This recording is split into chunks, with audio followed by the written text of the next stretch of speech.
ఏమిరో బండిని దంతున్నావు? నిన్ను దంతా. ఈ టైగర్ టైం వచ్చింది, నన్నెవ్వడు ఆపలేడు. Nobody can stop tiger. 2 నిమిషాలు ఇక్కడే వెయిట్ చేయి, నీకు ఇవ్వాల్సిన డబ్బులే కాదు ఎక్స్ట్రా కూడా ఇస్తా. వడ్డీ అవసరం లేదు, నువ్వే ఉంచుకో. బక్షీస్ ఓకే షెక్కు.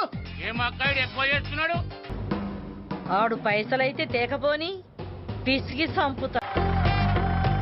తమ్మి పైసలు తెస్తివా? రాలే, టైం బ్యాడ్ అక్క. టైం బ్యాడ్ ఉన్నప్పుడు ఏది వర్కౌట్ కాదక్క. మళ్ళా టైగర్ కి టైం వచ్చిందంటివి కదరా?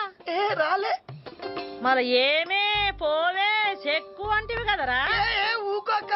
సొంత అమ్మనమ్మా, సొంత అక్కనమ్మా, ఇది కూడా అంతే అనుకో. రేపటి నుంచి ఏందిరా కాదు, బాడకావరు పలకనా ఏంది. మళ్ళా పైసలు ఎల్లుండి అంటే రేపే స్కాలర్షిప్ వస్తుంది, రాగానే ఇస్తాక్క. వద్దక్క, భయం వేస్తుంది అక్క. చూడకక్క, నేను వస్తాక్క.